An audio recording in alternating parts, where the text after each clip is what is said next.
அனைவருக்கும் வணக்கம். இன்றைய நடப்பு நிகழ்ச்சியில் உங்கள் அனைவரையும் சந்திப்பதில் மிகவும் மகிழ்ச்சி அடைகிறேன்.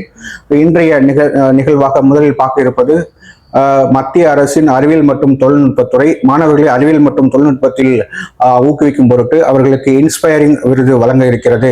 இந்த இன்ஸ்பயர் விருதை வழங்குவதற்கு தகுதியான மாணவர்கள், அதாவது இணையதளத்தில் அவங்க செப்டம்பர் 15 முதல் அவர்கள் www.inspireawards.gst.in என்ற வெப்சைட்டின் மூலமாக நீங்கள் அதனை பதிவு செய்து கொள்ளலாம். இது வந்து அறிவியலிலும் தொழில்நுட்பத்திலும் மாணவர்களை ஊக்குவிக்கும் பொருட்டு ஏற்படுத்தப்பட்ட ஒரு திட்டமாக, ஒரு இனிஷியேட்டிவாக பார்க்கப்படுகிறது. ஒகேனக்கலில் காவிரி நீர்வரத்து ஏறக்குறைய 9500 கண்ணாடியாக இப்பொழுது உள்ளது. காரணம், அந்த கர்நாடகாவில் உள்ள மேற்குத்தொடர்ச்சி மலையில் பெய்யக்கூடிய கனத்த மழை, அந்த மழையின் காரணமாக ஏற்படக்கூடிய உபரி நீர், அதன் காரணமாக வரக்கூடிய அதிக அளவிலான வரக்கூடிய நீரின் காரணமாக இப்பொழுது 9500 கண்ணாடி நீரை அந்த ஒகேனக்கல் பெற்றுள்ளது. அதன் காரணமாக பரிசல் படகுகள் போன்றவை அனுமதி இல்லை என்று ஒகேனக்கலில் அறிவுறுத்தப்பட்டுள்ளது. நாம் ஏற்கனவே பார்த்தது போல் கிராமங்கள் தோறும் இருக்கக்கூடிய காந்திஜியோட கிராமப்புற வேலைவாய்ப்பு திட்டம் என்பது இப்பொழுது பெயர் மாற்றம் செய்யப்பட்டு பிபிஜி ராம்ஜி திட்டமானது இன்று முதல் நடைமுறைக்கு வந்துள்ளது. அதன் பொருட்டு நீர்நிலைகள் தூர்வாரும் பணிகள் ஆரம்பிக்கப்பட்டுள்ளன. அவர்களுக்கு 125 நாட்கள் வேலை நாட்களாக அறிவிக்கப்பட்டுள்ளது. அமெரிக்காவின் நியூ ஜெர்சி மாகாணத்தில் 1300 கம்பங்களுடன் 250 என்ற எண்ணை அழகாக இந்திய மற்றும் அமெரிக்க கொடிகளுடன் அவர்கள் அமைத்து அதனை அதை ஒரு கின்னஸ் சாதனையாக செய்துள்ளனர். அந்த அமெரிக்க கொடிகளுடன் நம்முடைய தேசிய கொடியும் சேர்த்து அவர்கள் பண்ணியிருப்பது மிகவும் மகிழ்ச்சிக்குரிய விஷயமாக பார்க்கப்படுகிறது. நம்முடைய சுதந்திர தினம் 80வது சுதந்திர தினம், அவர்களுடைய சுதந்திர தினம் 250வது சுதந்திர தினம் சமீபத்தில் அவர்களால் அனுசரிக்கப்பட்டது. நம்முடைய 80வது சுதந்திர தினத்தை அன்று இந்த நிகழ்வு அவர்களால் நியூ ஜெர்சி மாகாணத்தில் செய்யப்பட்டது. இது கிண்ண சாதனையாக பார்க்கப்படுகிறது. இது நமக்கு மிகவும் பெருமைக்குரிய விஷயமாக எடுத்துக்கொள்ளப்படுகிறது. அதுக்கு அடுத்தபடியாக நமது தமிழ்நாட்டில் மாண்புமிகு முதல்வர் அவர்களால் உருவாக்கப்பட்ட சிங்கப்பெண் சிறப்புப்படை திட்டம் சிறப்பாக செயல்பட்டு வருவதாக தகவல் உள்ளது. அதன் மூலம் பெண்களுக்கு இழைக்கப்படும் கொடுமைகள், பெண் பாதுகாப்பு போன்றவற்றை நோக்கி அந்த திட்டம் செயல்படுவதாக நமக்கு திட்டவட்டமாக கூறப்பட்டுள்ளது.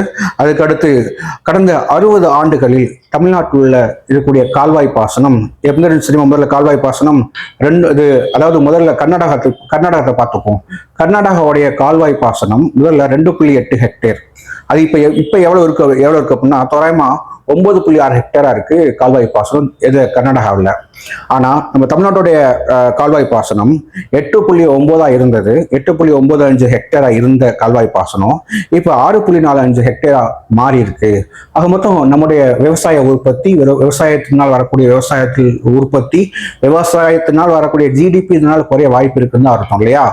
அவங்க 2.5 எங்க போயிருக்காங்க, ஏறக்குறைய 9.6 போயிட்டாங்க. ரைட், நம்ம என்ன பண்ணிருக்கோம்னா 8.9 6.45 வந்திருக்கோம். ஸோ நம்ம விவசாயம் குறைஞ்சிருக்கு, நீர்ப்பாசனம் குறைஞ்சிருக்கு. ஓகேவா? அந்த கால்வாய் பாசனம் குறைஞ்சிருக்கு, அவங்களோட கால்வாய் பாசனம் அதிகரிச்சிருக்கு. விவசாயம் கொஞ்சம் நம்ம we are in a down trend, they are in up trend. Okay, so it should be improved, I think so, right? கடந்த 60 ஆண்டுகள்ல இந்த நிகழ்ச்சி 60 ஆண்டுகள் ஏற்பட்ட டேட்டாக்களின் அடிப்படையில், தரவுகளின் அடிப்படையில் இந்த நியூஸை நம்ம சொல்றோம், இந்த செய்தியை நம்ம உங்களுக்கு சொல்றேன். ரைட், அதுக்கடுத்து நம்ம நீதிமன்றங்களில் நீதி தாமதமின்றி வழங்க வேண்டும் என உயர்நீதிமன்ற நீதிபதி மதிப்பிற்குரிய தர்மா அதிகாரி அவர்கள் கூறியுள்ளார்கள். அதுக்கு அடுத்தாற்போல் நாம் பார்க்க இருப்பது மதிப்பிற்குரிய அடல் பிஹாரி வாஜ்பாய் அவர்களுடைய நினைவு தினம். கடந்த ஆகஸ்ட் 16வது தினம் அடல் பிஹாரி வாஜ்பாய் அவருடைய நினைவு தினமாக அனுசரிக்கப்படுகிறது. அவர் 1924 மத்திய பிரதேசத்தில் உள்ள குவாலியரில் பிறந்தவர் என்பது குறிப்பிடத்தக்கது. அவர் பாஜகவில் தலைவராக இருந்து ஒருத்தர் பிரதமரான பெருமை அது வந்து மாண்புமிகு அடல் பிஹாரி வாஜ்பாய் அவர்களே சாரும். அவர்கள் 1996 13 நாட்களும் 1998 2004 வரலான காலங்களிலும் பிரதமராக இந்தியாவில் பணி செய்தார்கள். அவர்கள் காலத்தில் தான் போக்ரான் போன்ற அணு சோதனை போன்றவை நிகழ்த்தப்பட்டது என்பது குறிப்பிடத்தக்கது. அதுக்கடுத்தபடியாக நாம் பார்க்க இருப்பது எண்மம் எனும் மாயவலை, எண்ம சந்தை எனும் மாயவலை. அதுல எண்ம சந்தை அப்படின்னா, இப்ப நம்ம திங்ஸை வந்து முதல்லாம் போய் கடைகளில் போய் பார்த்து கேட்டு இந்த பொருள் நமக்கு தேவையா தேவையில்லையா, வாங்கலாமா வாங்க வேண்டாமா அப்படின்னு சொல்லி பார்த்து வாங்குவோம். ஆனா இப்ப இஎம்ஐ அப்படிங்கிற ஒரு கிரிட்டீரியா இருக்கனால எந்த ஒரு பொருளையும் ஈஸியா வாங்க வச்சிடறாங்க இல்லையா. அது ஒரு பொருளை நீங்க பார்க்கும்போது அது தேவையான பொருளை வாங்குனா அது வந்து ஒரு பொருளாதாரம், ஓகேவா. ஆனா தேவையற்ற பொருள்களை வாங்கினால் தேவையே இருக்காது. அப்ப தேவையற்ற பொருளை வாங்கி நம்ம வாங்குவோம், ஏன்னா அது ஈஸியா கிடைக்குது. ஏன்னா இஎம்ஐ தானங்க, மாசம் ஒரு 500 நாங்க கட்டிக்கலாம் போங்க அப்படின்னு சொல்லிட்டு நம்ம வாங்குறோம், ரைட். ஸோ அப்ப இஎம்ஐ என்ற அந்த மாய வலையில சிக்கிறனால என்ன பண்றாங்க, நம்முடைய சிறு குறு வணிகர்கள் வந்து என்ன பண்றாங்க, பாதிக்கப்படுறாங்க அப்படிங்கிறத ஒரு சோசியல் ஆக்டிவிஸ்ட் ஒருத்தர் சரவணன் சொல்லிட்டு ஒருத்தர் சொல்லியிருக்காரு, அழகா கட்டுரையில சொல்லியிருக்காரு. அவர் வந்து என்ன சொல்றாருன்னா, இந்த ஒரு குறைந்த காலங்கள்ல ஒரு வார்த்தை யூஸ் பண்றாங்க, டார்க் பேட்டர்ன்ஸ் சொல்லி. இந்த டார்க் பேட்டர்ன்ஸ் அந்த வார்த்தை எதை சொல்லுது அப்படின்னா, இந்த மாதிரி உங்களை வந்து அந்த நீங்க ஏதாவது ஒரு யூடியூப்லயோ அல்லது ஒரு விஷயங்களை பார்க்கின்ற பொழுது அந்த பொருளை வாங்க தூண்டுற வண்ணம் அந்த அல்காரிதம் செயல்படுகிறது இல்லையா. அல்காரிதம் செயல்பாட்டினை கூறக்கூடிய அந்த விஷயம்தான் டார்க் பேட்டர்ன்ஸ் அப்படிங்கிற வார்த்தை அதிகமாக செயல்படுத்தப்பட்டு வருகிறது. ஆகவே அவசியமான பொருட்களை மட்டும் வாங்கும் எண்ணத்தில் நாம் செயல்பட வேண்டும். அவசியமற்ற பொருட்களை வாங்குவதை தவிர்ப்பது நல்லது என்று பொருளாதார தர்மத்தின்படி நாம் செயல்பட வேண்டும் என்பது குறிப்பிடத்தக்கது. அதை கூறக்கூடிய அந்த அல்காரிதம் போன்ற வார்த்தைகளை உச்சரிக்கக்கூடிய அந்த பேட்டர்ன்ஸ்க்கு வந்து டார்க் பேட்டர்ன்ஸ் என்று அழைக்கப்படுகிறது. ஓகே, அதுக்கு அடுத்தபடியாக நாம் பார்க்க இருப்பது, அதாவது பெல்ஜியம் மற்றும் நெதர்லாந்து போன்ற பகுதியில் ஆடவர் மற்றும் பெண்களுக்கான இந்த போட்டி, அதாவது காக்கி போட்டி சிறப்பாக நடைபெற்று வருகிறது. இந்த போட்டியில் நடப்பு ஆசிய சாம்பியன், அது மாதிரி கடந்த ஒலிம்பிக்கில் வெள்ளி பதக்கத்தை வென்ற சீனாவை நம்முடைய இந்தியா 2-2 என்ற கோல் கணக்கில் சமன் செய்தது. அதாவது டிராவில் முடிந்தது. அவங்க போட்டி வந்து நம்ம சீனாவை வந்து இந்தியாவை வீழ்த்திட்டு தான் பார்த்தோம். ஆனா அழகா அவங்க வந்து கோல் பண்ணி என்ன பண்ணிட்டாங்க, சமன் செஞ்சுட்டாங்க அப்படின்னு தான் பார்க்குறோம், ஓகேவா. ஏன்னா அவங்க ஏற்கனவே ஆசியா சாம்பியன், நடப்பாண்டோட ஏசியாவோட காக்கியோட சாம்பியன் யார் அப்படின்னா சீனா தான். அது மாதிரி கடந்த ஒலிம்பிக்ல அவங்க என்ன வாங்கியிருக்காங்கன்னா வெள்ளி பதக்கம் வாங்கினாங்க. இப்படிப்பட்ட அந்த சைனாவையே நம்ம என்ன பண்ணியிருக்கோம், இப்ப சமன் செஞ்சிருக்கோம். ஓகே, அப்ப காக்கி போட்டியில நம்ம அணி கொஞ்சம் ஓரளவுக்கு திறமையா தான் செயல்படுறாங்க அப்படிலாம் சொல்ல முடியலையா, சமன் செஞ்சிருக்காங்கல்ல, ரைட்.